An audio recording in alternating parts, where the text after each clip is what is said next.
जय श्रीमन्नारायण। हरिहर ज्योतिर्विज्ञान संस्थान के ऑफिशियल फेसबुक पेज पर मैं ब्रजेश पाठक ज्योतिषाचार्य आप सबों का बहुत बहुत स्वागत करता हूं। सर्वप्रथम मंगलाचरण से हम लोग इस कार्यक्रम का शुभारंभ करते हैं। भगवती से कल्याण की कामना करते हैं। देहि सौभाग्यमारोग्यम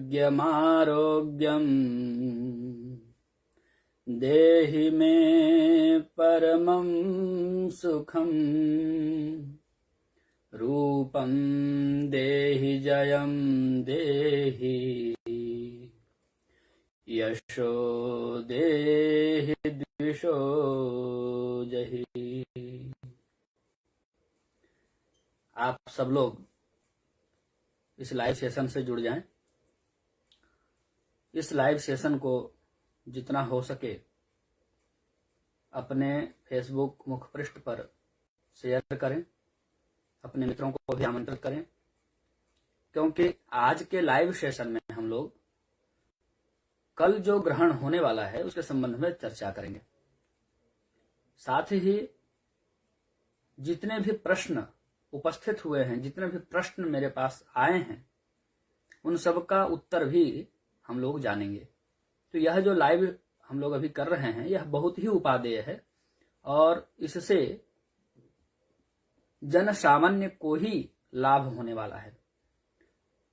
तो मेरा एक निवेदन होगा आप सबों से कि जितना हो सके अधिक से अधिक लोगों तक इस लाइव सेशन को पहुंचाएं, ताकि सब लोगों को इसका लाभ मिल सके और चंद्र ग्रहण से संबंधित जो भ्रांतियां हैं उन सब का निराकरण ज्यादा से ज्यादा लोगों तक पहुंच सके। उसका जो समाधान है, शास्त्रीय समाधान है, वो ज्यादा से ज्यादा लोगों तक पहुंच सके। तो थोड़ा सा हम लोग ये करते हैं और कुछ और लोग भी जुड़ जाएं, फिर हम लोग अपने चर्चा को शुरू करेंगे। मेरे पास व्हाट्सएप में व्यक्तिगत रूप से भी और जो हरिहर ज्योतिर्विज्ञान संस्थान है हमारा, उसका जो व्हाट्सएप नंबर है उस पर भी बहुत सारे संदेश प्राप्त हुए हैं ग्रहण से संबंधित प्रश्नों के। तो हम बारी बारी से एक एक करके उन सभी प्रश्नों पर चर्चा करेंगे। अच्छा, उसके अलावा भी यदि आप लोगों के मन में भी कोई प्रश्न हो तो उसको भी आप लोग जरूर कमेंट करें। मैं प्रयास करूंगा कि आपके प्रश्न को भी इस लाइव सेशन के दौरान शामिल किया जाए और उस प्रश्न का उत्तर भी आप सबों के सामने प्रस्तुत किया जाए।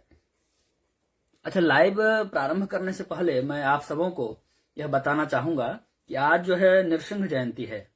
तो भगवान नृसिंह की जो कथा है, प्रहलाद की जो कथा है कि कैसे भगवान नृसिंह ने प्रहलाद की रक्षा की थी, वो सब आप जानते ही हैं। भगवान नृसिंह जो हैं भगवान विष्णु के ही अवतार हैं और हमेशा जब भी आवश्यकता होती है बुराई के नाश के लिए, आतताइयों के नाश के लिए वो अवतार लेते हैं। और इस दौरान यह वैष्णवों का बहुत प्रमुख त्योहार माना जाता है, बहुत प्रमुख उत्सव माना जाता है। जो वैष्णव हैं, श्री वैष्णव संप्रदाय से हैं, उनके 4 प्रमुख उत्सव होते हैं साल में। एक तो रामनवमी है, दूसरा कृष्ण जन्माष्टमी है, तीसरा वामन जयंती है और एक यह नृसिंह जयंती है। ये वैष्णवों के 4 प्रमुख महा उत्सव माने गए हैं। तो आज हम सबों के लिए, खास करके जो वैष्णवी दीक्षा से युक्त हैं, जो वैष्णव संप्रदाय वाले हैं, उन सबों के लिए यह महान उत्सव उपस्थित हुआ है। आज के दिन हम लोग लाइव आ रहे हैं। आज मेरा भी व्रत है। सायंकाल मैं भी भगवान शालिग्राम भगवान का पूजन करूंगा, गुरु मंत्रों का जप करूंगा। भगवान की जो सेवा पूजा मेरे माध्यम से संभव हो सकेगी वो सब भी हम लोग करेंगे। यह वैष्णवों का प्रमुख उत्सव माना जाता है।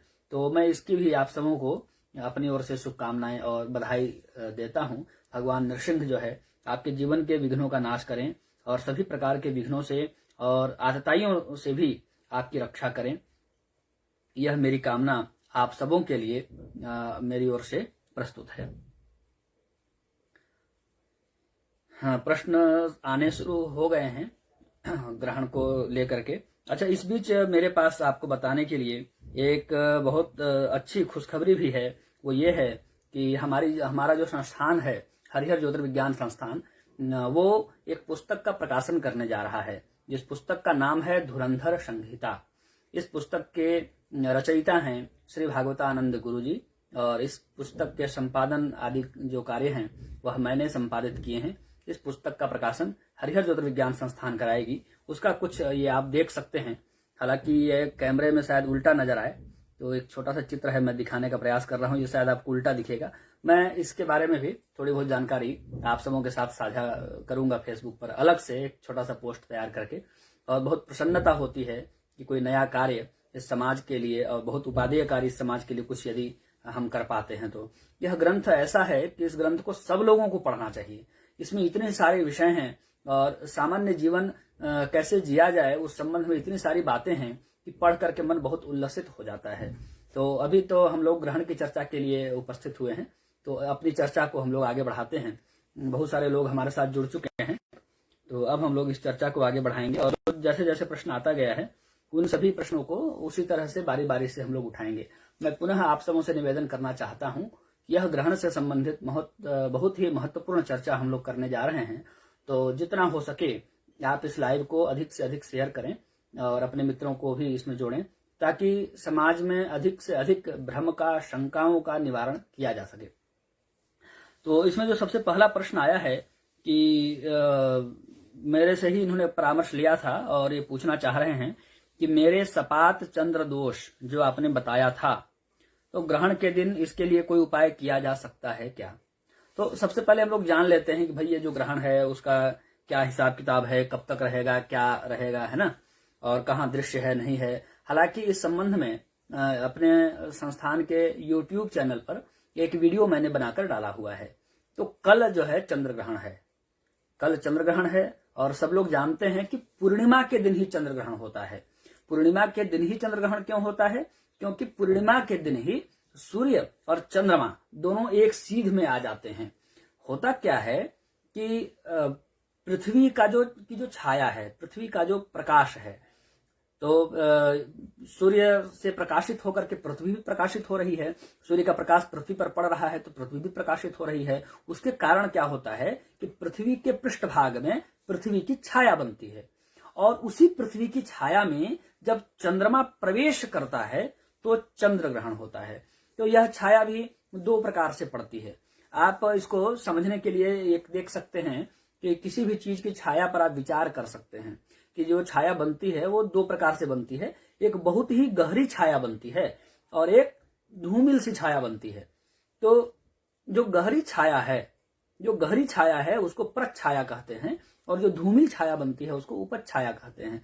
आप किसी भी वस्तु की छाया दीवार पर, साफ स्थान पर, कहीं पर बना करके आप इस चीज को देख सकते हैं कि छाया जो बन रही है वो दो रूप में बन रही है। बीच में बहुत डार्क सा उसका छाया है और उसके ऊपर हल्की छाया भी बनी हुई है उस चीज की।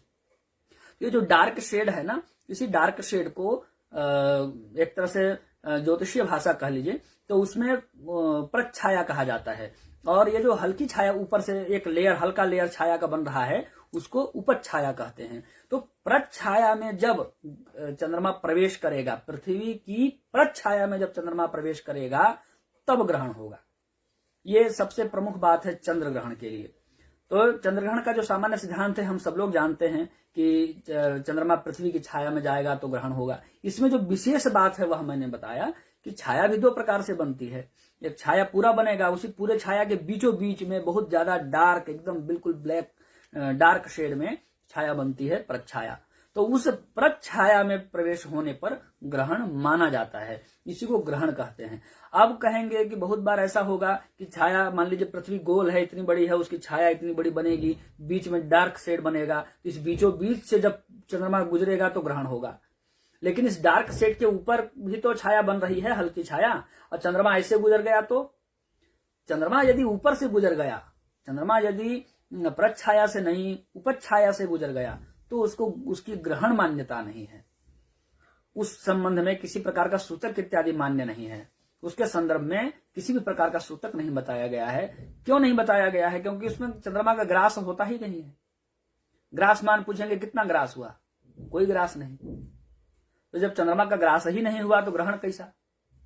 और ऐसे ही सूर्य सिद्धांत में भी बताया गया है कि यदि 1 अंगुल से कम ग्रासमान रहे, सामान्य ग्रहण में भी यदि चंद्रमा प्रच्छाया में प्रवेश करता है उस समय भी ये कहा गया है कि चंद्रमा यदि प्रच्छाया में प्रवेश करे पर उसका चंद्रबिंब का यदि 1 अंगुल से कम भाग ग्रसित होता है, यानी ग्रासमान 1 अंगुल से कम आता है, तो भी ग्रहण को मानने की आवश्यकता नहीं है।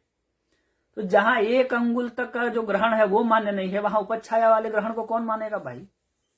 इसका कोई तर्क नहीं है और इस संबंध में किसी भी प्रकार की कोई शास्त्रीय उक्ति नहीं मिलती है कि आप इस ग्रहण को माने।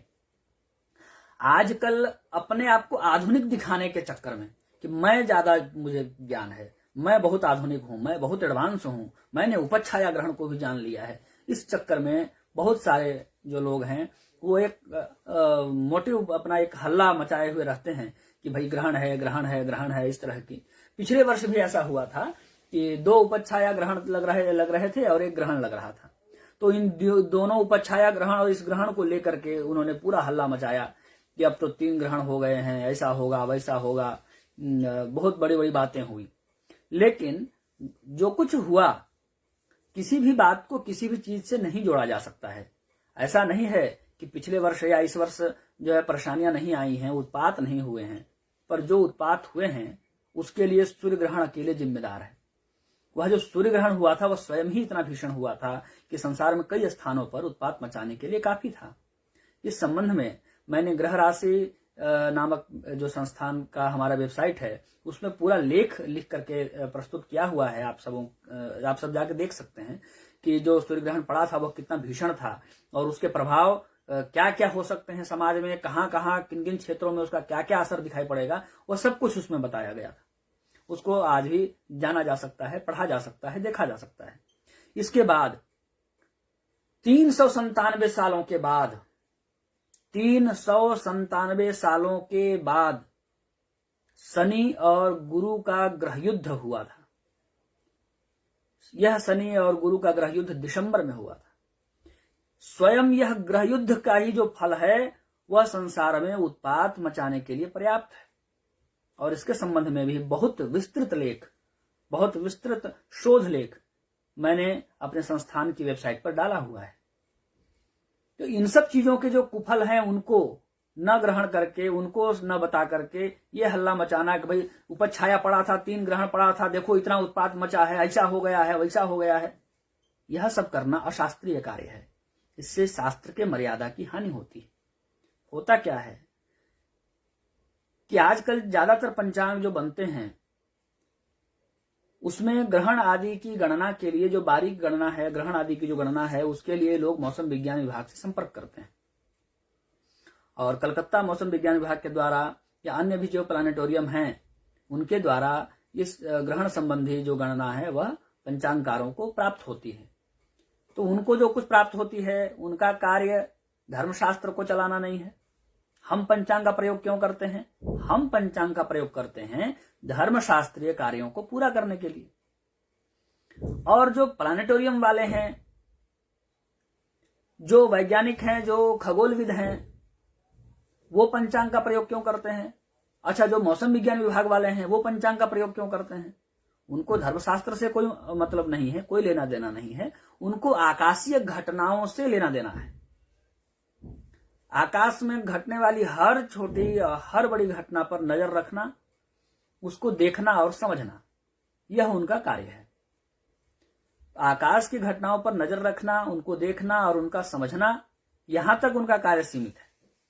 लेकिन ज्योतिष शास्त्र का कार्य बहुत व्यापक हो जाता है। जब पंचांग में आकाशीय घटनाएं आती हैं तो वह 2 दिशाओं में मुड़ जाती हैं।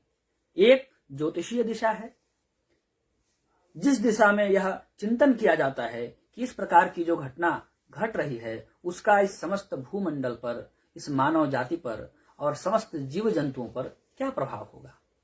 जो दूसरी इसकी दिशा मुड़ती है वह मुड़ती है धर्मशास्त्र की ओर। धर्मशास्त्र उस पर विचार करता है कि इस उत्पात के दौरान मानव अपने कल्याण के लिए कुछ कर सकता है क्या? इस उत्पात के दौरान अपने विकास के लिए, अपने आत्म तत्व का शोधन करने के लिए, अपने पुण्य बल को, अपने आत्म बल को बढ़ाने के लिए मानव कुछ कर सकता है क्या? यह चिंतन धर्मशास्त्र करता है और उसके संबंध में जो कुछ उपाय होते हैं उसको धर्मशास्त्र हमें बताता है। अब देखिए कि उनका कार्य और हमारे कार्य में कितना बड़ा अंतर है।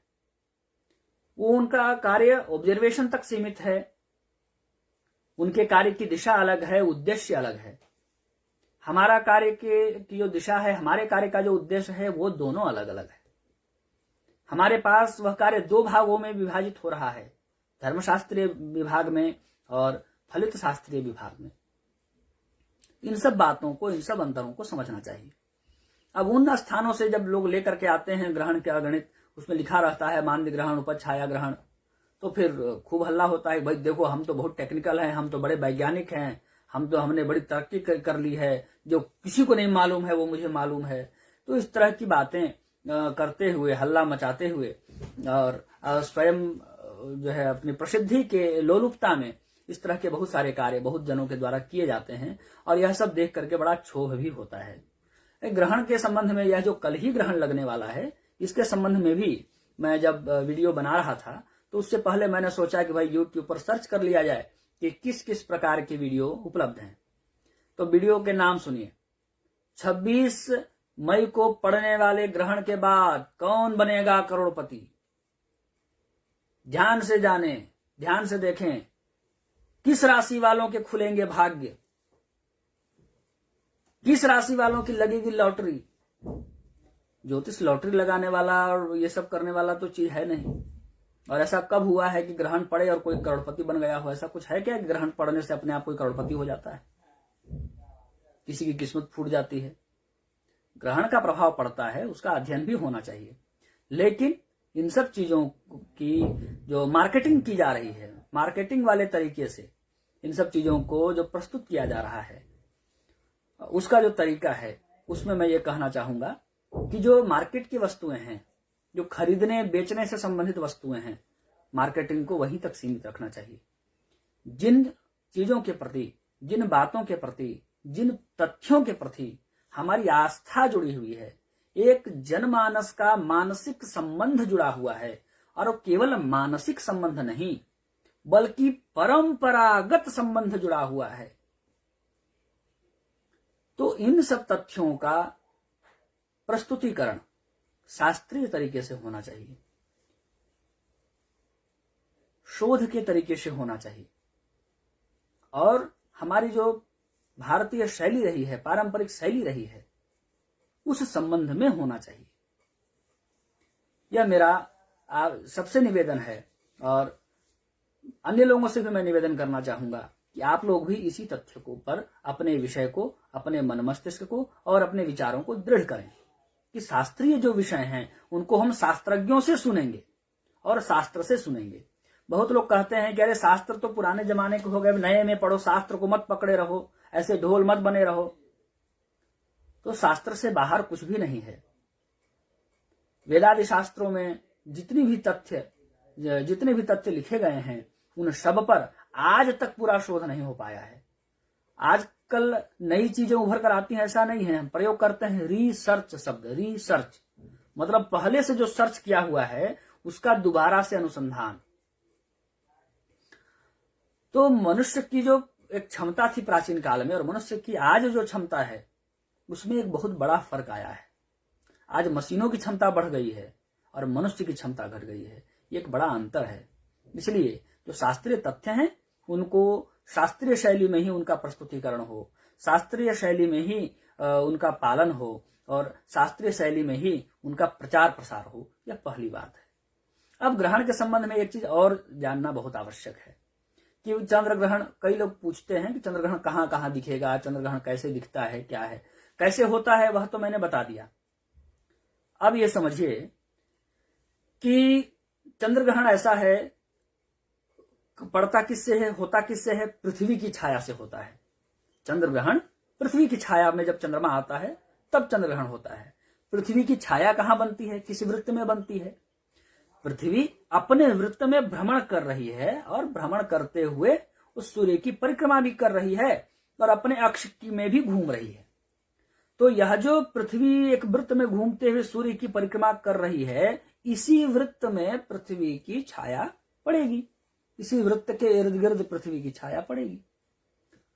और चंद्रमा कहां है, किस वृत्त में है? चंद्रमा भी पृथ्वी के इसी वृत्त में है। इसका मतलब हुआ जो ग्रहण का धरातल है, इसके जो दो तथ्य हैं, एक पकड़ने वाला, एक पकड़ा जाने वाला, ग्राह्य और ग्राहक, चंद्रमा और पृथ्वी की छाया, दोनों एक ही धरातल पर बन रहे हैं। इसलिए जब चंद्र ग्रहण होता है तो जहां जहां रात होती है वहां वहां चंद्र ग्रहण दिखता है, पूरी पृथ्वी पर दिखता है।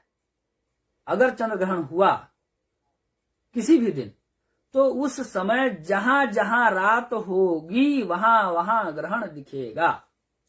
कौन सा ग्रहण? चंद्र ग्रहण। सूर्य ग्रहण के साथ ऐसा नहीं है, क्योंकि वहां ग्राह्य और ग्राहक का जो संबंध है वो एक धरातल पर नहीं बन पाता है। सूर्य का वृत्त अलग दुनिया में है, अलग जगह है, पृथ्वी का अलग जगह है, चंद्रमा का अलग जगह है, ये तीनों एक धरातल पर नहीं है। सूर्य पर चंद्रमा की छाया पड़ेगी तो सूर्य ग्रहण होगा। चंद्रमा का धरातल कहां है और सूर्य का धरातल कहां है? दोनों का धरातल अलग अलग है। इसीलिए सूर्य ग्रहण पूरी पृथ्वी पर एक साथ नहीं दिखाई पड़ता, एक साथ नहीं देखा जा सकता। लेकिन चंद्र ग्रहण के संबंध में यह बात है कि चंद्र ग्रहण यदि होगा तो जहां जहां रात होगी पूरी पृथ्वी में वहां वहां ग्रहण दिखाई देगा। यही बात कल जो ग्रहण हो रही है उसके संबंध में भी जानना चाहिए। कल जो है चंद्र ग्रहण हो रहा है 3:15 बजे से। अब आप बताइए कि भारत का ऐसा कौन सा कोना है जहां दिन के 3:15 बजे रात हो रहा हो? अब दिन के 3:15 बजे मैं कह दिया तो रात का कोई औचित्य नहीं है। मैं इसको थोड़ा और स्पष्ट कर देता हूं कि 15:15 बजे 15:15 में रात हो रही हो, ऐसा कौन सा जगह है भारत में? अगर 15:15 में रात होने वाला कोई जगह भारत में है ही नहीं तो क्या भारत में चंद्र ग्रहण दिखाई पड़ेगा? आप स्वयं समझ सकते हैं इस बात को। यही कारण है कि यह ग्रहण भारत में नजर नहीं आ रहा है, क्योंकि जब शुरू होगा तो भारत में दिन होगा, क्यों दिखाई पड़ेगा? हाँ, जहां रात हो रहा होगा, जहां जहां रात हो रही होगी, जैसे ब्राजील देश है, अमेरिका जैसे देश हैं, हिंद महासागर से उत्तरवर्ती जो देश हैं, तो उन क्षेत्रों में यह ग्रहण दिखाई पड़ेगा। अब एक बात और समझिए कि क्या भारत के किसी कोने में दिखाई नहीं पड़ेगा? यह भी तो जानना जरूरी है। तो इसके लिए हम आते हैं कि ग्रहण समाप्त कितने बजे हो रहा है। तो देखिए, ग्रहण की समाप्ति 6:24 पर होगी भारतीय समयानुसार। 6:24 में ग्रहण की समाप्ति होगी। तो 6:24 में ग्रहण की समाप्ति होगी, इस बात को थोड़ा ध्यान से सुनिए। आप सब जानते हैं कि जो पूर्ववर्ती क्षेत्र है हमारे, जो सामान्य विज्ञान थोड़ा बहुत सब लोग जानते हैं, अरुणाचल प्रदेश में सबसे पहले सूर्योदय होता है, सब लोग जानते हैं। ऐसे ही जो भारत का पूर्ववर्ती क्षेत्र है वहां पहले सूर्योदय होता है। इसका मतलब उन क्षेत्रों में सूर्यास्त भी पहले होता होगा। सामान्य सा लॉजिक है, जहां सबसे पहले सूर्योदय होगा वहां सूर्यास्त भी पहले होगा। तो इसलिए भारत के जो पूर्ववर्ती क्षेत्र है, आसाम का जो क्षेत्र है और पश्चिम बंगाल के जो सीमावर्ती क्षेत्र हैं, उन क्षेत्रों में भारत के अन्य भागों की अपेक्षा सूर्यास्त पहले हो जाता है। तो जैसे ही सूर्यास्त होगा, अंधेरा थोड़ा बहुत भी छाएगा तो चंद्रमा नजर आएगा। और इसलिए कुछ समय के लिए उन क्षेत्रों में, भारत के पूर्ववर्ती सीमा क्षेत्रों में, इस बात को फिर ध्यान से सुन लीजिए, कुछ समय के लिए भारतवर्ष के पूर्ववर्ती सीमा क्षेत्र में ग्रहण नजर आएगा। यह बात यहां पर पूरी हुई कि भारत में ग्रहण क्यों नहीं दिख रहा है, ऐसा अगर किसी का प्रश्न है तो उसका उत्तर हो गया। और चंद्र ग्रहण के संबंध में एक सबसे महत्वपूर्ण बात भी हमने जानी, चंद्र ग्रहण भी होता है तो जहां जहां रात होती है वहां वहां ग्रहण दिखाई पड़ता है। ये बहुत महत्वपूर्ण बात आप सबको मैंने अभी बताई है। अब एक और सबसे महत्वपूर्ण बात जाननी चाहिए। वो महत्वपूर्ण बात यह है कि ग्रहण को उत्पात की श्रेणी में गिना जाता है। परिवेश इत्यादि जो आकाश में दिखाई पड़ते हैं, ग्रहण इत्यादि जो दिखाई पड़ता है, इंद्रधनुष इत्यादि जो नजर आते हैं, इन सबको परिवेश कहा जाता है, सॉरी उत्पात कहा जाता है। एक मैसेज पर ध्यान चला गया इसलिए शब्द गड़बड़ हुआ। इन सब की उत्पात में गिने जाते हैं, चाहे ग्रहण हो चाहे परिवेश हो, ये सब जो है उत्पात में गिने जाते हैं। और उत्पात के संबंध में यह कहा जाता है कि उत्पात जहां नजर आएगा वही इसका फल होगा। भूकंप भी उत्पात में ही गिना जाता है। अब कोई कहे कि लोहरदगा में झारखंड में भूकंप आया है, तो झारखंड में जो पेड़ पौधे हैं, जो बिल्डिंग है, वो गिरेंगे या अमेरिका वाला बिल्डिंग गिरेगा? अगर झारखंड में भूकंप आया है तो जिस क्षेत्र में भूकंप आया है, जहां पर उसकी तीव्रता ज्यादा होगी, वहीं की बिल्डिंग गिरेंगे, वहीं के पेड़ पौधे धराशायी होंगे। ये भूकंप भी उत्पात की श्रेणी में आता है। ज्वालामुखी का फटना भी उत्पात की श्रेणी में आता है। पृथ्वी के जिस भाग में ज्वालामुखी फटेगा वहीं का तापमान बढ़ेगा, यहां का तापमान क्यों बढ़ेगा? इसी तरह से ग्रहण भी उत्पात की श्रेणी में आता है। यही कारण है कि ग्रहण जहां नजर आता है सिर्फ वहीं इसका सूतक लगता है, और सिर्फ वहीं ग्रहण संबंधी जो भी नियम बनाए गए हैं और जो भी धर्मशास्त्र के वाक्य प्रमाण रूप में उपलब्ध होते हैं वह मान्य होते हैं। जब ग्रहण दिखेगा ही नहीं तो उसका कोई भी फल मान्य नहीं होगा। इन सब के बारे में यह कहा गया है कि उत्पात केवल जिन जिन क्षेत्रों में नजर आते हैं वही माने जाते हैं। और इसके संबंध में एक सबसे महत्वपूर्ण बात यह भी बताई गई है कि उत्पात दृश्य प्रभाव वाला होता है, अर्थात जहां दिखेगा वहां उसका फल मानेंगे, जहां नहीं दिखेगा वहां नहीं मानेंगे। अब किसी को कर्नाटक में दिखाई पड़ रहा हो सूर्य परिवेश और कहे कि भाई सूर्य तो वही है, सूर्य परिवेश बन गया तो उसका फल पूरे भारत में लागू करो, कैसे लागू करें?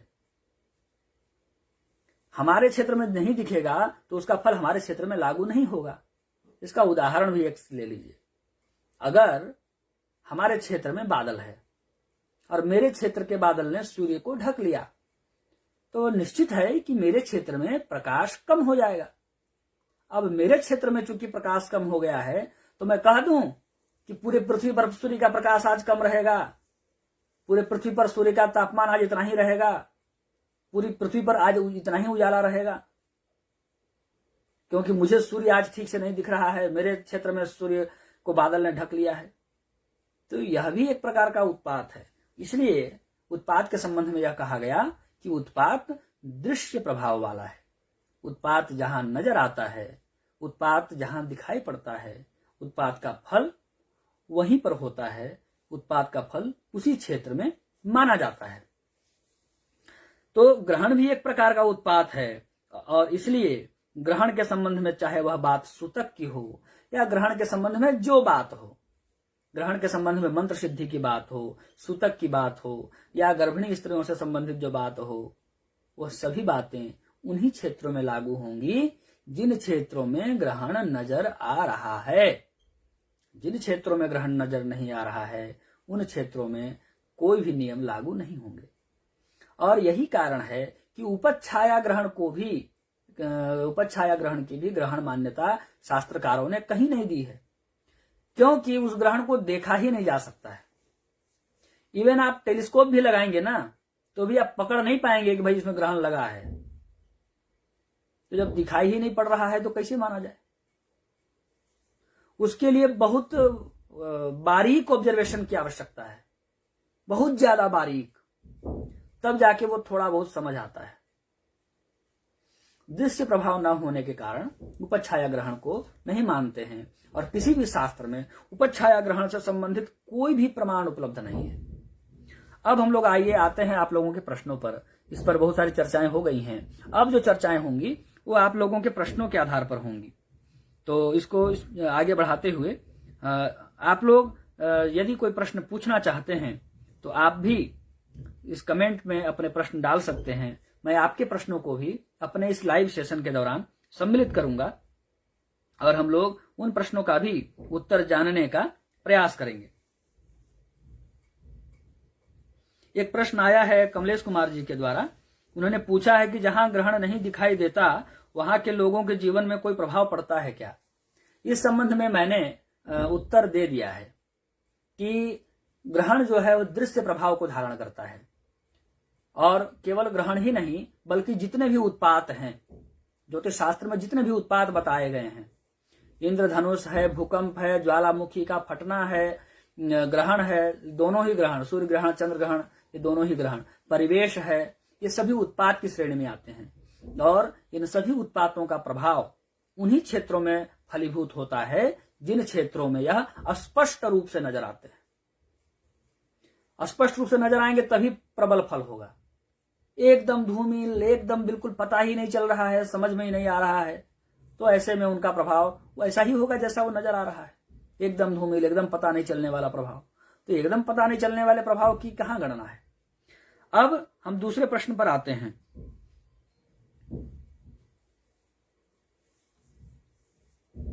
इसमें एक प्रश्न आया है पूनम इनाकिया जी के द्वारा। इन्होंने पूछा है कि महाराज, कहा जाता है ग्रहण में टोना टोटका किया जाता है, क्या यह सही है? बिल्कुल सही बात है। ग्रहण के दौरान देखिए, तंत्र मार्ग में दो प्रकार की विधा प्रचलित है। समाज में भी दो प्रकार के लोग हैं। कुछ ऐसे लोग हैं जो केवल अच्छा अच्छा करते जाते हैं। कभी क्रोध आने पर या कहीं बुरा देखे जाने पर या स्वयं के साथ कुछ बुरा किए जाने पर कुछ देर के लिए उनके मन में आ सकता है कि मैं भी ऐसा करूंगा, लेकिन फिर वो जब समय आएगा तो वो सब दिमाग से निकल जाएगा और इनकी जो अंतः प्रवृत्ति है अच्छा करने वाली, वही फिर वो करेंगे। फिर बाद में कहेंगे, अरे मुझे तो ऐसा करना था, मैंने तो सोचा था कि मैं इसके साथ बुरा करूंगा, मैंने इसकी मदद कैसे कर। तो अच्छे लोग हमेशा अच्छे ही रहते हैं, और इसलिए कहा जाता है कि मनुष्य की जो प्रवृत्ति है, किसी की भी मनुष्य की जो एक प्रवृत्ति है, वो एक निश्चित समय के बाद नहीं बदली जा सकती है। इसलिए छोटे बच्चों में जब उनका मन कोमल होता है, उनका चित्त कोमल होता है, तो उनमें हम अच्छे अच्छे संस्कार डालने का प्रयास करते हैं। तो अब यहाँ पर मैं बता रहा था कि तंत्र के जो है दो मार्ग हैं। जैसे समाज में अच्छे बुरे दोनों तरह के लोग हैं, ऐसे तंत्र क्षेत्र के भी दो मार्ग हैं। एक अच्छा कल्याणकारी मार्ग है और एक बुरा मार्ग है, जिसमें लोग केवल दूसरे को सताना, दूसरे का कार्य बिगाड़ना और अपने मन में जो ईर्ष्या है, अपने मन में जो मत्सर है, अपने मन में जो कपट है, अपने मन में जो बुरी भावना है, उसको पूरा करना और उसके द्वारा नुकसान पहुंचाना, इन सब चीजों के लिए तंत्र का प्रयोग करना। तो ऐसा जो तंत्र है उसको वाम मार्गी तंत्र कहते हैं या बुरा तंत्र है। और जो कल्याणकारी तंत्र है, जो वेदादि शास्त्रों में सम्मत तंत्र है, अथर्ववेद इत्यादि में भी कल्याणकारी तंत्र बताए गए हैं, वह सब तंत्र कल्याणकारी हैं। तो ग्रहण के दौरान और होली, दीपावली आदि सिद्ध मुहूर्तों के दौरान और अमावस्या तथा पूर्णिमा के दौरान यह सभी कार्य लोग करते हैं। अच्छे लोग अच्छा अच्छा कार्य करेंगे और बुरे लोग बुरा बुरा कार्य करेंगे। अब चूंकि यह कलयुग है, कलयुग में बुरे कार्यों की सिद्धि आसानी से भी हो जाती है और बुरे लोगों की संख्या भी ज्यादा है। इसलिए पूर्णिमा के दौरान, अमावस्या के दौरान और ग्रहण के दौरान, होली, दीपावली के दौरान टोने टोटके, तंत्र मंत्र और ये जो कुछ लौकिक तंत्र जो हैं, साबर इत्यादि जो लौकिक तंत्र हैं, जो मतलब परंपरा से लोगों को प्राप्त हुए हैं, कुछ कुछ वर्गों को, वो सभी लोग अपने तंत्रों की सिद्धि करते हैं। और जिनका जिनका जो नुकसान, उनके मन में जो बुरी भावना होती है, कुछ लोग पैसे के लिए करते हैं, कुछ लोग अपनी संतुष्टि के लिए करते हैं, तो वो सब कुछ किया ही जाता है। यह बिल्कुल सत्य है, इसमें कोई शंका नहीं है। अब प्रश्न आया है कि क्या इस ग्रहण का असर कोरोना पर पड़ेगा? तो इसका उत्तर यह समझिए कि जब भी कोई महामारी, बीमारी फैली हुई होती है या कोई आपदा फैली हुई होती है, तो जब कोई आपदा फैली होगी उस दौरान यदि कोई उत्पात हो जाए, कोई भी उत्पात हो जाए, तो यह निश्चित है कि वह उस आपदा के शक्ति को बढ़ा देता है। लेकिन भारतवर्ष के संबंध में देखिए, क्योंकि कोरोना तो पूरे विश्व में फैला हुआ है, तो जिन जिन क्षेत्रों में यह ग्रहण नजर आएगा, उन क्षेत्रों में इस ग्रहण के प्रभाव से इस महामारी का जो रेट है, इस महामारी का जो रेशियो है, इस महामारी की जो क्षमता है, उसमें वृद्धि होगी। पर भारतवर्ष में बिल्कुल न के बराबर वृद्धि होगी, क्योंकि ग्रहण भी बिल्कुल न के बराबर है। बस मुश्किल से 2% क्षेत्रों में यह ग्रहण नजर आ रहा है। और भी प्रश्नों को देखते हैं। जय श्रीमन नारायण, जय श्रीमन नारायण, जय श्रीमन नारायण। हाँ, यह कोरोना से संबंधित ही यह प्रश्न भी आया है, तो इसका उत्तर हमने दे ही दिया है। अब हम लोग जो पहले से कुछ प्रश्न मेरे पास आए हुए हैं व्हाट्सएप इत्यादि में, उनके बारे में मैं बताता हूँ। इन्होंने पूछा था सपात चंद्र दोष के बारे में कि चंद्र ग्रहण में क्या कर सकते हैं इसके लिए। तो इसका भी उत्तर यही है, क्योंकि ग्रहण तो भारतवर्ष में दिखाई ही नहीं पड़ेगा, अधिकांश क्षेत्रों में नजर नहीं आएगा, कुछ ही क्षेत्रों में नजर आएगा। तो आपको यदि कुछ उपाय करना है तब तो आपको भी जाना पड़ेगा बंगाल के सीमावर्ती क्षेत्र और असम के सीमावर्ती क्षेत्र में, क्योंकि वहां ग्रहण नजर आ रहा होगा। तो फिर वहां आप जाके उपाय कर सकते हैं, वह उपाय फलीभूत भी होगा। तो कोई कहे कि बारिश अमेरिका में हो रही है तो मैं यहाँ फसल लगा सकता हूं क्या? तो अमेरिका में बारिश हो रही है, यहाँ कैसे फसल लगा सकते हैं? उसी प्रकार से बात है कि ग्रहण तो भारत में कहीं न कहीं दिख रहा है ना, तो मैं यहां कर लूं कुछ। तो जहां दिख रहा है वहीं करना है, यहां पर कुछ नहीं कर सकते, यहां उसका कोई प्रभाव नहीं पड़ेगा। इसलिए जिनका दरअसल क्या है कि जिनका जन्म ग्रहण के समय होता है, या जन्म कुंडली में सूर्य या सूर्य और राहु, या सूर्य और केतु, या चंद्रमा और राहु, और अथवा चंद्रमा और केतु ये उपस्थित होते हैं, तो इसको सपात दोष कहा जाता है। और ग्रहण के दौरान यदि जन्म होता है तो ग्रहण दोष कहा जाता है। तो जन्म कुंडली में यदि ग्रहण दोष उपस्थित हो अथवा जन्म कुंडली में सपात दोष उपस्थित हो तो फिर जीवन में बहुत तरह के विघ्नों का सामना करना पड़ता है। मन बहुत चंचल रहता है, अधीर होता है, नेत्र रोग होने की संभावना होती है, व्यक्ति प्रगति नहीं कर पाता है। तो इसकी शांति के लिए यह बताया जाता है कि ग्रहण के दौरान कुछ जप, हवन, दान इत्यादि करना चाहिए, कुछ स्तोत्रों का पाठ करना चाहिए। उसी संबंध में यह प्रश्न इन्होंने पूछा है। तो चूंकि भारतवर्ष के अधिकांश क्षेत्रों में यह ग्रहण नजर नहीं आता है और आप उस क्षेत्र से हैं जहां ग्रहण बिल्कुल नहीं नजर आएगा, तो इसलिए इस ग्रहण में आप अपने लिए कुछ नहीं कर सकते और उसका कोई लाभ नहीं मिलेगा। आप सामान्य रूप से जो दैनिक पूजा पाठ करते हैं उस ग्रहण दोष के शमन के लिए उसको आप कर सकते हैं। ग्रहण दोष के शमन के लिए ग्रहण दोषोपशमन स्तोत्र, इसको ग्रह दोषोपशमन स्तोत्र भी कहा जाता है, उसका पाठ बहुत प्रचलित है और पुराणों में भी यह पाठ दिया हुआ है। आप उसका पाठ कर सकते हैं। यदि उसको प्राप्त करने की उत्कंठा जिज्ञासा हो तो उसके लिए आप हमसे संपर्क कर सकते हैं, जो हमारे माध्यम से भी वह पाठ उपलब्ध करा दिया जाएगा यदि आप लोग कहेंगे तो। अब इसमें राशियों पर ग्रहण का प्रभाव क्या नहीं होगा जहां ये नहीं दिखाई नहीं देता? राशियों पर होने वाले प्रभाव भी क्या उस स्थान के निवासियों पर नहीं होंगे जहां ये नहीं दिखाई दे रहा है? हाँ जी, यह इस बात पर भी आप लोग बिल्कुल स्पष्ट रूप से मेरी सम्मति को, और मेरी सम्मति कहना उपयुक्त नहीं होगा, शास्त्रीय सम्मति को जान लीजिए कि जिन क्षेत्रों में ग्रहण नजर नहीं आएगा उन क्षेत्रों में राशियों पर भी कोई प्रभाव नहीं पड़ेगा। राशियों पर कहने से मतलब है कि मान लीजिए मेरी मिथुन राशि है, तो मैं मिथुन राशि का व्यक्ति हूं और कल ग्रहण पड़ने वाला है, तो मेरी जिज्ञासा होगी कि मिथुन राशि वालों के ऊपर ग्रहण का क्या प्रभाव पड़ेगा। तो उसका उत्तर यही है कि कोई प्रभाव नहीं पड़ेगा। पड़ेगा तो सभी राशियों में पड़ेगा और नहीं पड़ेगा तो किसी राशि में नहीं पड़ेगा। जब मानव मात्र में ही कोई प्रभाव नहीं है, केवल मानव छोड़िए, जीव जंतुओं के ऊपर, पेड़ पौधों के ऊपर भी जब कोई प्रभाव नहीं पड़ेगा ग्रहण का, तो किसी एक राशि वालों पर कैसे प्रभाव पड़ेगा? वो राशियां भी तो हमारी ही राशियां हैं ना। जब मानव मात्र पर ही प्रभाव नहीं पड़ना है तो राशियों के संबंध में भी यही बात होगी कि राशियों पर भी कोई प्रभाव नहीं पड़ेगा इस ग्रहण का, जो ग्रहण कल होने वाला है, अथवा जो ग्रहण नजर नहीं आएगा उन क्षेत्रों में। दूसरा एक प्रश्न आया है, भैया प्रणाम, चंद्र ग्रहण उत्तर प्रदेश, राजस्थान, मध्य प्रदेश में दृश्य नहीं होगा ना? तो इस संबंध में उत्तर दे ही दिया गया है कि उत्तर प्रदेश, राजस्थान, मध्य प्रदेश, भारत के लगभग संपूर्ण क्षेत्र में यह ग्रहण नजर नहीं आएगा। यह ग्रहण सिर्फ और सिर्फ नजर आएगा बंगाल और पूर्वी भारत के सीमावर्ती क्षेत्रों में। अगला प्रश्न आया है कि गुलिक शांति के संबंध में भी बताइएगा। तो गुलिक जो है वह एक अलग ही विषय है, वो चंद्र ग्रहण से संबंधित विषय नहीं है।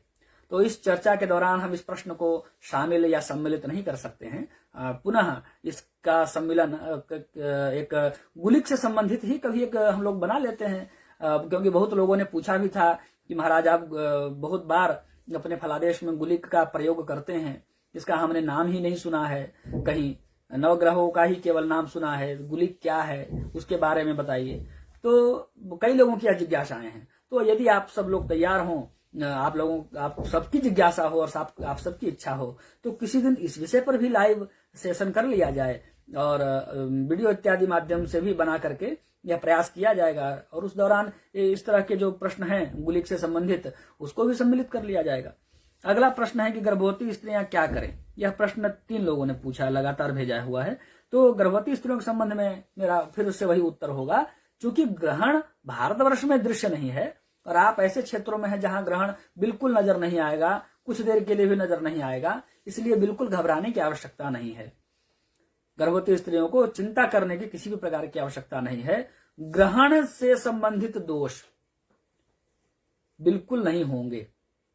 कुछ दोष होते हैं प्रारब्ध जन्य, कुछ मेरा कर्म फल खराब है, कुछ मेरे प्रारब्ध वाले कुछ दोष हैं, कुछ मैंने खान पान में गड़बड़ियां कर दी, कुछ मैंने गलत दवाइयों का सेवन कर लिया, कुछ समय हमारा शरीर बीमार रहा। तो इन सब के कारण जो विकृति आई है गर्भ में, उसको छोड़िए, उसको उसी की विकृति मानिए। उस विकृति को ये कहना कि नहीं ग्रहण पड़ गया था इसलिए हमारा ये विकृति हो गया, ये गलत है। इस भ्रम में ना पड़े। ग्रहण के दौरान किस किस प्रकार की विकृति आती है उसको समझने की आवश्यकता है, और जब ग्रहण दिख ही नहीं रहा है तो उस ग्रहण को मानने की भी आवश्यकता नहीं है। तो गर्भवती जो स्त्रियां हैं वो भी चिंता ना करें, वो भी निश्चिंत रहें, और मन में किसी भी प्रकार की यदि शंका हो तो श्रीमन नारायण का जप, श्रीमन नारायण को प्रणाम करते रहें। कृष्णाय वासुदेवाय हरये परमात्मने प्रणतः क्लेशनाशाय गोविंदाय नमो नमः। इस मंत्र का अधिक से अधिक जप करती रहें। इससे संतान में अच्छा संस्कार भी आएगा, और जो विघ्नों की थोड़ी बहुत मन में कुछ आपकी आशंका भी है तो उस आशंका का भी समूल निराकरण भगवान श्रीमन नारायण की कृपा से हो जाएगी। अब अगला प्रश्न देखते हैं कि ग्रहण संबंधी कोई, ये हमारे प्रश्न को भी सम्मिलित कीजिए। मेरी राशि के हिसाब से क्या करूं ग्रहण में। हाँ, ग्रहण में अब मेरी राशि के हिसाब से क्या करूं, इसका भी उत्तर वही है कि जब ग्रहण पड़ेगा ही नहीं, किसी राशि पर कोई प्रभाव ही नहीं है, तो इस ग्रहण में न दान का फल मिलेगा न पूजन का फल मिलेगा। जो ग्रहण संबंधी फल है वो कि ग्रहण के समय दान करने का विशेष फल मिलता है।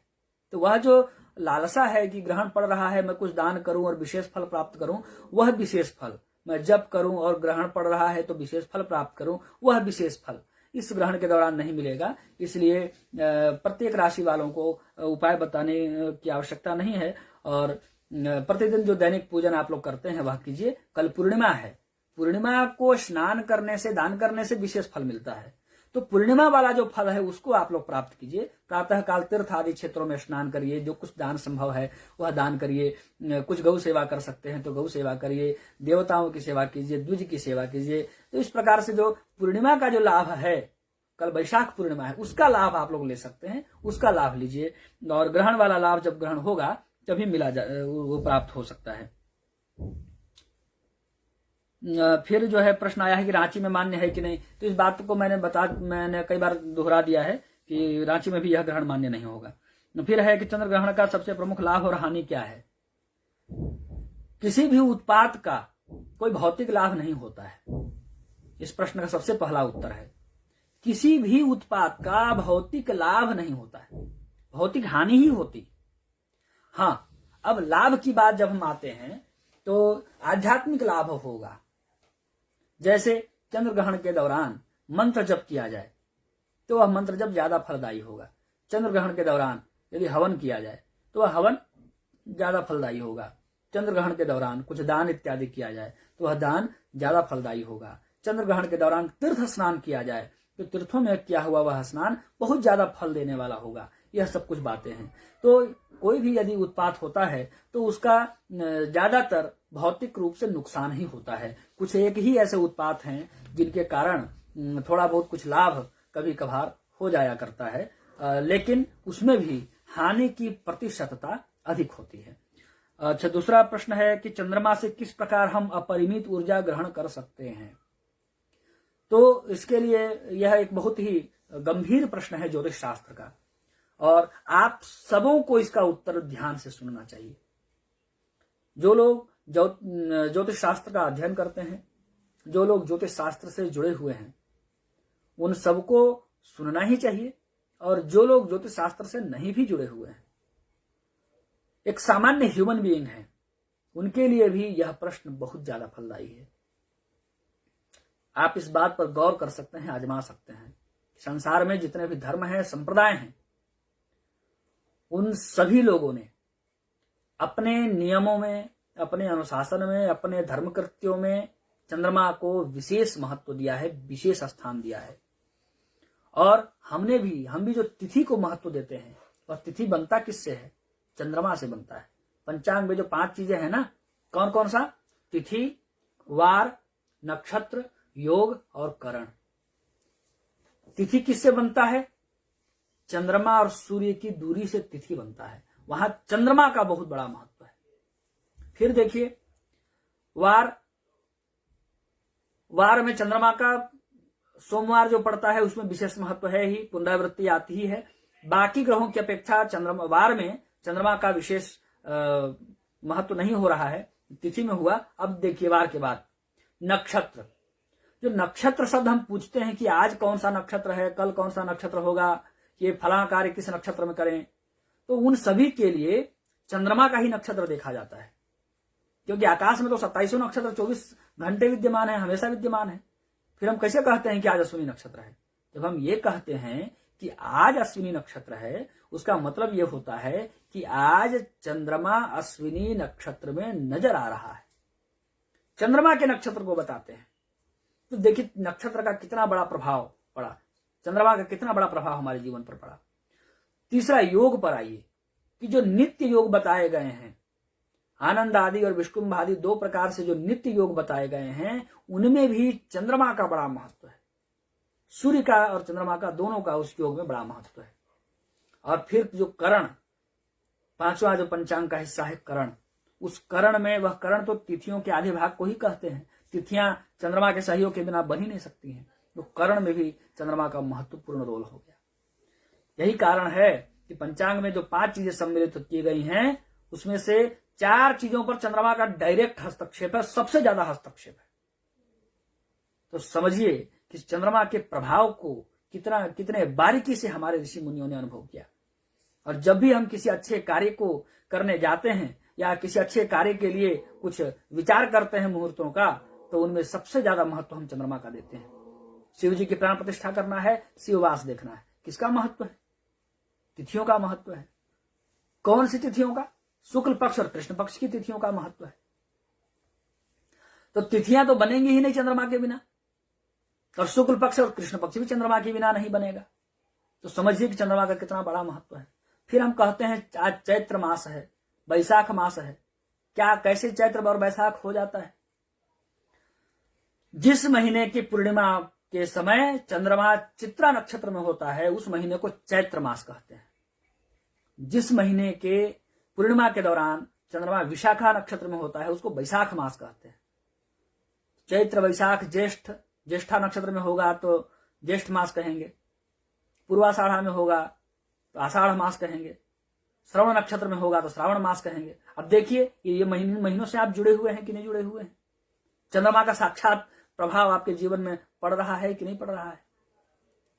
तो चंद्रमा का इतना बारीक अध्ययन है हमारे ऋषियों के द्वारा, और हमारे जीवन में उसको इतना ज्यादा इंप्लीमेंट किया गया है कि सारे पर्व, सारे त्योहार, सारे उत्सव, इन सब में सबसे ज्यादा महत्व चंद्रमा का है। यात्रा में भी हम देखते हैं कि चंद्रमा की दिशा किधर है। चंद्रमा की दिशा यात्रा में महत्वपूर्ण रूप से लिखी जाती है। तो इस संबंध में जो आपने प्रश्न किया है वह सबके लिए बहुत उपादेय था, बहुत ही प्रमुख और महत्वपूर्ण प्रश्न पूछा गया है। मुझे विश्वास है कि सभी दर्शकों को इससे जरूर लाभ हुआ है कि चंद्रमा से हम अपरिमित ऊर्जा कैसे ग्रहण कर सकते हैं। हमारे जीवन में चंद्रमा साक्षात जुड़ा हुआ है, ऋषि मुनियों ने उसको इम्प्लीमेंट किया है ताकि हम चंद्रमा के माध्यम से जुड़ करके अपनी ऊर्जा को बढ़ा सकें। इसलिए चंद्रदेव का महत्व तो देना ही चाहिए। चंद्रमा से संबंधित जो आराधना, पूजा पाठ की जा सकती है वह करना चाहिए। सोमवार को जो दान इत्यादि किए जा सकते हैं वह करना चाहिए। भगवान शिव के मस्तक पर चंद्रदेव विराजमान हैं। भगवान शिव को दूध इत्यादि चढ़ा करके भी हम अपने चंद्रमा को मजबूत कर सकते हैं और अपने जीवन में जो कुछ अच्छाइयां हैं उसको प्राप्त कर सकते हैं। फिर है कि चंद्रमा की सबसे बड़ी शक्ति क्या है, चंद्रमा की दुर्बलता क्या है, चंद्रमा को वश में कैसे करें। तो यह सब कुछ प्रश्न जो है इसी संबंध में आ गए हैं कि भगवान शिव की जितनी आराधना की जाएगी उतना ही ज्यादा हमारा चंद्रमा प्रबल होगा। अपने जन्म नक्षत्र के दौरान नक्षत्रों के मंत्रों की जितनी आराधना की जाएगी उतना ही हमारा चंद्रमा सबल होगा। और चंद्रमा के बारे में एक सबसे बड़ी बात मैं आपको बता देता हूं। अभी भी कई बातें हो चुकी हैं। इनमें भी जो सबसे बड़ी बात है वो बता देता हूं। हम जो नित्य ग्रहों की प्रार्थना करते हैं तो चंद्रमा से क्या मांगते हैं, क्या देता है चंद्रमा, वो आपको इस श्लोक में पता चल जाएगा। वह प्रार्थना है सूर्यः सौर्यमथेन्दुरुच्च पदवीम्। क्या मांगे चंद्रमा से? उच्च पदवी। चंद्रमा से उच्च पदवी की कामना की गई है। किसी ग्रह से उच्च पदवी नहीं मांगा गया, चंद्रमा से मांगा गया। नरेंद्र मोदी प्रधानमंत्री बने चंद्रमा की महादशा में बने। जिनका चंद्रमा मजबूत होगा वह जीवन में लगातार प्रगति करता रहेगा। जिसका कमजोर होगा वह 1000 बार प्रयास करके भी पीछे पड़ा रहेगा, पीछे होता रहेगा। ये सबसे बड़ी बात है चंद्रमा के संबंध में। और ज्योतिष शास्त्र के मेरा सबसे प्रिय ग्रंथ है, सबसे प्रिय ग्रंथ, बहुत पद्धति से, बहुत अच्छी शैली में लिखा गया है, फलदीपिका। उसमें फलदीपिकाकार ने कहा है चंद्रं ही वीर्यमखिल ग्रह वीर्य बीजम। उसका अर्थ है कि चंद्रमा सभी ग्रहों का बल का मूल है। सभी ग्रहों के बल के मूल में चंद्रमा है। मतलब चंद्रमा कमजोर तो सब ग्रह कमजोर, चंद्रमा मजबूत तो सब मजबूत। चंद्रमा ठीक है यदि तो सभी ग्रह अपना फल देते रहेंगे। और यही कारण है कि बड़े बड़े ग्रह बड़े बड़े योग भी बना लेते हैं, बड़े बड़े ग्रह बड़े बड़े योग भी बना लेते हैं, पर चंद्रमा के कमजोर होने से वह योग फलीभूत नहीं हो पाता है। महापुरुष योग में 1000 व्यक्ति जन्म लेंगे, एक बार महापुरुष योग बना। एक छोटा सा उदाहरण ले लीजिए। बृहस्पति धनु राशि में रहेगा और धनु राशि यदि केंद्र में पड़ती होगी तो महापुरुष योग बनेगा। अब बृहस्पति एक राशि में 1 साल तक रहता है। 1 साल तक ऐसी स्थितियां हजारों बार आएगी, बहुत बार आई, अनेकों बार आई, अनेकों महापुरुष पैदा होंगे उसमें। तो क्या सब लोग एक ही स्तर के महापुरुष बनेंगे? ऐसा नहीं होगा। जिसका चंद्रमा बहुत बढ़िया मजबूत होगा उस पर तो महापुरुष योग का प्रभाव मत पूछिए, क्या गजब, उसकी स्थिति ही बहुत बढ़िया रहेगी। और जिसका चंद्रमा कमजोर रहेगा, बिल्कुल कमजोर रहेगा, उसका जो महापुरुष योग बनेगा, योग का फल तो मिलेगा ही मिलेगा, लेकिन उसका फल एक सामान्य जीवन के रूप में ही नजर आएगा। एक सामान्य जीवन में ही उसको उसका फल प्राप्त होगा। वह अपने सामाजिक जीवन स्तर को बहुत ऊंचा नहीं उठा पाएगा। दोनों कुंडली में महापुरुष योग बने हैं, दोनों में बृहस्पति ही बना रहा है, पर एक व्यक्ति बिल्कुल शिखर के ऊंचाई पर चढ़ा हुआ है, समय माले पर है, और दूसरा अभी पहले माले पर, दूसरे माले पर घूम रहा है। इतना अंतर क्यों? इतना अंतर आता है चंद्रमा के बल से। अब इनका प्रश्न पूरा नहीं हुआ है, इस पर इसको भी थोड़ा और देख लेते हैं। अगला इनका क्या प्रश्न है? चंद्रमा के नियंत्रण से के संबंध में, तो उसके बारे में मैंने बता ही दिया है कि शिव जी की जितनी आराधना करें, सोमवार का व्रत करें, सोमवार को सफेद वस्तुओं का दान करें, स्फटिक शिवलिंग में दूध चढ़ाएं और मोती धारण करें, तो चंद्रमा के प्रभाव को बढ़ाया जा सकता है अपने जीवन में। और एक प्रश्न आया है कि पहले घर में यदि चंद्रमा है तो ग्रहण का क्या प्रभाव? बिल्कुल नहीं प्रभावित करेगा। चंद्रमा किसी भी घर में हो, व्यक्ति के कुंडली में ग्रहण के संबंध में भाव से संबंधित कोई भी प्रभाव नहीं मिलेगा। मेरा चंद्रमा केतु के साथ है, कमजोर है, बिल्कुल सही बात है कि चंद्रमा यदि राहु केतु के साथ होता है तो कमजोर होता है, और इसके कारण जीवन में की प्रगति में बहुत बाधाएं होती हैं। बहुत सारी चीजें ऐसी होती हैं जो मिलते मिलते रह जाती हैं। लोग हमारी भावनाओं को नहीं समझ पाते, हम अपने जो योजनाएं हैं उनको बिल्कुल उसी रूप में फलीभूत क्रियान्वित नहीं कर पाते। ये सब समस्याएं आती हैं। अगला फिर प्रश्न आया है कि वीडियो में आपने कहा था कि भारत में कोई प्रभाव नहीं पड़ेगा ग्रहण का। जी हाँ, मैंने कहा था, और अपने इस लाइव के दौरान भी मैं इस बात को दोहरा रहा हूं, और YouTube पर भी मेरा वीडियो उपलब्ध है, आप उसको जाकर देख सकते हैं और हमारे चैनल से आप जुड़ सकते हैं, ताकि जो कुछ भी हम आपके प्रश्नों का उत्तर अपने चैनल पर डालते रहेंगे वह सब कुछ आपको मिलता रहेगा। और फिर एक प्रश्न आया है, कल ग्रहण इंडिया में है या नहीं। तो इसका उत्तर इस लाइव में दे ही दिया गया है कि भारत के बस लगभग 2% भाग में ही यह ग्रहण नजर आएगा। तो ग्रहण भारत में नहीं है ऐसा तो नहीं बोल सकते, भारत में है तो जरूर, लेकिन भारत के बहुत कम ही हिस्से में है, केवल पूर्वोत्तर असम बंगाल आदि क्षेत्रों में ही यह नजर आएगा। फिर एक प्रश्न आया है, वो बहुत महत्वपूर्ण प्रश्न है कि इस वर्ष कितने ग्रहण पड़ेंगे। तो ये भी एक प्रश्न है आ गया है, जिसका भी उत्तर जान लिया जाए। इस वर्ष जो है 4 ग्रहण पड़ने वाले हैं। एक तो ग्रहण है जो कल ही पड़ रहा है, दूसरा ग्रहण पड़ेगा अगले महीने जून में 10 जून को, तीसरा जो ग्रहण पड़ेगा वो नवंबर में पड़ेगा 19 नवंबर को, और फिर एक ग्रहण दिसंबर में पड़ेगा 4 दिसंबर को। इसमें से कल वाला ग्रहण आंशिक रूप से दृश्य है, और फिर 19 तारीख को जो ग्रहण पड़ेगा वो भी चंद्रग्रहण ही होगा, वह भारत में दृश्य होगा। तो भारत में दृश्य होने वाला एक 19 नवंबर को जो ग्रहण पड़ रहा है वही केवल दृश्य होगा, और कल वाला ग्रहण आंशिक रूप से दृश्य होगा। बाकी जो 2 ग्रहण हैं, जो एक जून में पड़ रहा है और दिसंबर में पड़ रहा है, वह भारत में नजर नहीं आएगा, वो भारत के बाहर नजर आएगा। इसमें भी यह जान लीजिए कि 2 चंद्र ग्रहण है और 2 सूर्य ग्रहण है। दिसंबर में जो होगा वह सूर्य ग्रहण होगा, नवंबर में जो होगा वह चंद्र ग्रहण होगा। इधर जो पड़ा है आपका 26 तारीख को, वह जान ही रहे हैं आप लोग कि चंद्र ग्रहण है, और फिर जो 10 जून को पड़ने वाला है वह सूर्य ग्रहण होगा। तो 2 सूर्य ग्रहण और 2 चंद्र ग्रहण, 4 ग्रहण इस वर्ष पड़ने वाले हैं। इस संबंध में प्रश्न आया था। और अगला प्रश्न देखते हैं, इस वर्ष 26 को उपछाया ग्रहण है। हाँ, उपछाया के संबंध में भी मैंने बता ही दिया है कि उपछाया ग्रहण क्या होता है। तो कुछ भागों में उपछाया ग्रहण, छाया बहुत लंबी पड़ती है, तो चंद्रमा का संपूर्ण हिस्सा आ जाए पर छाया भी जरूरी नहीं है। बहुत बार ऐसा होता है कि चंद्रमा का कुछ हिस्सा छाया में आया, कुछ भाग जो है उपछाया में आया, ऐसा भी होता है। वो ऐसा ही इस बार भी हो रहा है। फिर है कि ग्रहण छत्तीसगढ़ से नहीं है, देव पंचांग में भी ऐसा लिखा है, बिल्कुल देव पंचांग में सही लिखा गया है। और इस बात को मैंने इस वीडियो के माध्यम से, लाइव माध्यम से प्रश्न किया है, जो भी प्रश्न थे उसका समाधान किया गया है। और यह ग्रहण भारत के बहुत कम ही क्षेत्र में दृश्य है, और छत्तीसगढ़, झारखंड, मध्य प्रदेश, राजस्थान इत्यादि जितने भी क्षेत्र हैं उन सब क्षेत्रों में नजर आने वाला नहीं है। फिर ग्रहण के संबंध में भी जयपुर के बारे में पूछा गया कि जयपुर में दृश्य है या नहीं है। तो मित्र, इस संबंध में मैंने कई बार बहुत कुछ चर्चा, यही प्रश्न ज्यादातर आए हैं, तो मैं कई बार बता चुका हूं, पुनः दोहरा रहा हूं कि जयपुर में भी यह ग्रहण नजर नहीं आएगा। और क्या मंत्र सिद्धि हो सकती है, क्योंकि ग्रहण नहीं दिखेगा इसलिए मंत्र सिद्धि भी नहीं होगी। ग्रहण दिखेगा, ऐसे समय में आप मंत्र सिद्धि के लिए प्रयोग कर सकते हैं, उस समय जरूर लाभ होगा। कल पूर्णिमा है, पूर्णिमा के दौरान भी जब किया हुआ मंत्र अधिक फलदायी होता है। तो पूर्णिमा है, वैशाख पूर्णिमा है, यदि किसी तीर्थ तक आप पहुंच सकते हैं तो स्नान दान करके कुछ जप इत्यादि करें तो उसका जरूर आपको लाभ प्राप्त होगा।